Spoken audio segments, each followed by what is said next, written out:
Aaron Anderson. I've had the privilege today to stand up here next to Jerry as his best man. And to get started, I think I'd like to first raise our glasses to the parents tonight, to both Doyle and Jeanette for raising such a beautiful daughter as they did in Allison, and then also to Randy and Coral for, well, doing the best that they could with Jerry here. So, no, but in all seriousness, it's really because of the parents that we're able to gather here this evening in celebration of these two. So with that, let's toast to the parents.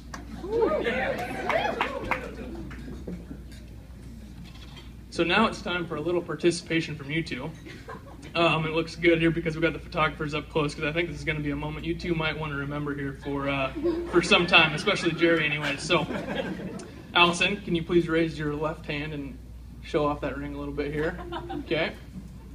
I'll hold it here.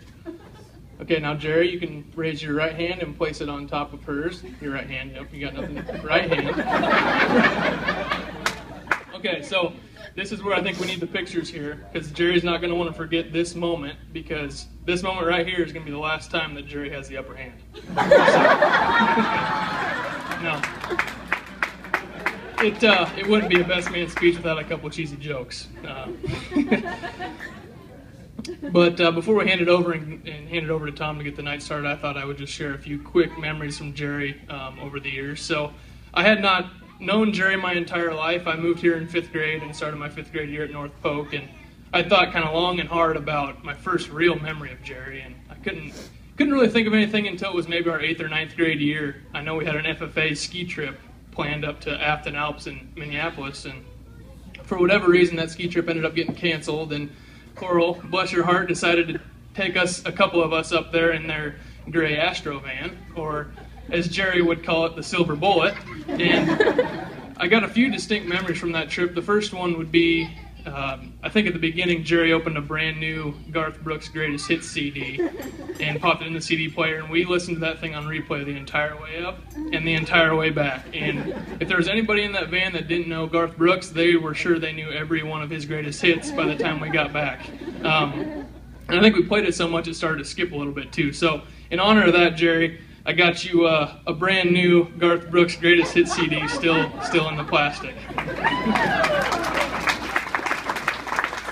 The second vivid memory from that trip is poor Jerry's inability to stay upright on skis, if anybody can believe that.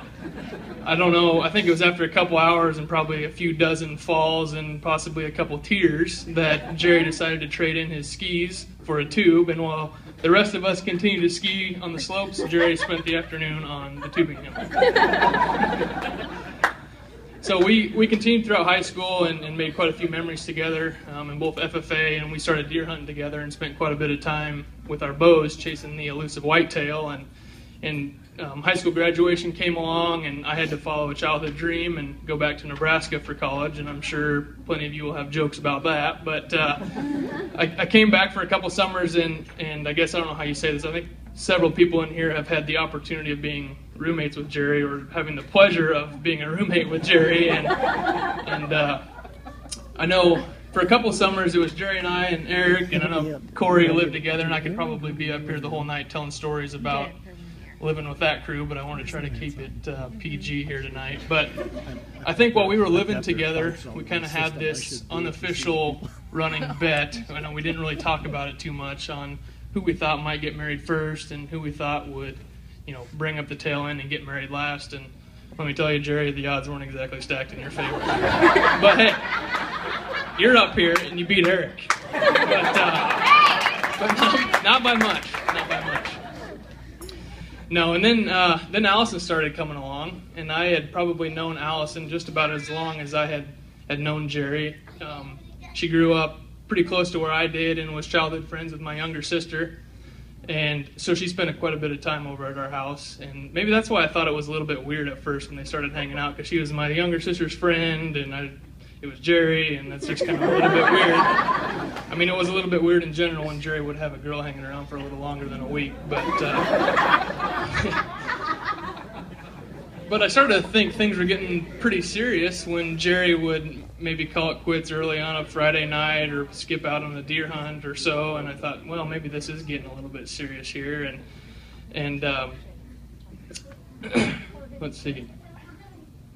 where was I at? So they were starting to get a little bit serious here, and my wife Carrie and I, or my girlfriend at the time, Carrie, now wife, had spent quite a bit of time with these two, and I'm sure if anybody in here has spent any time with Allison at all, that they know she is one of the most selfless people, kind-hearted, loving, and patient people that I've ever met. And I knew that if she could keep up and put up with Jerry, that they were surely going to be meant to be.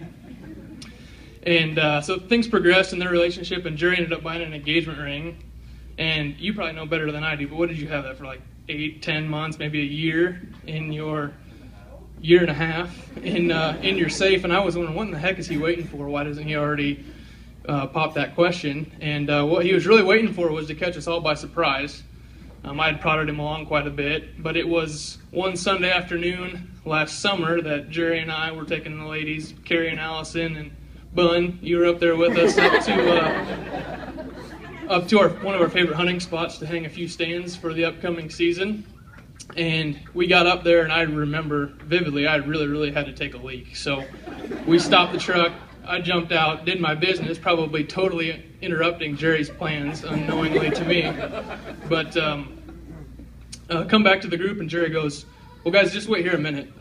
Me and Allison, we got to go do something here real quick. And I'm just thinking, well, I don't know what in the world you're going to do, because you're surely not going to hang a stand by yourself. But that's when he grabbed Allison, took a couple steps, kind of overlooking a field and some trees, and got down on one knee and asked Allison to marry him. And so we fast forward a year, and here we all are, celebrating the marriage of you two here. And I think I can speak on behalf of everyone in saying that we all love you guys, or we wouldn't be here today. And I know I personally have made many memories with the two of you, and I'm looking forward to many more. So I'll quit rambling here, and let's raise our glasses to the new couple, Mr. and Mrs. Jerry Sorenson.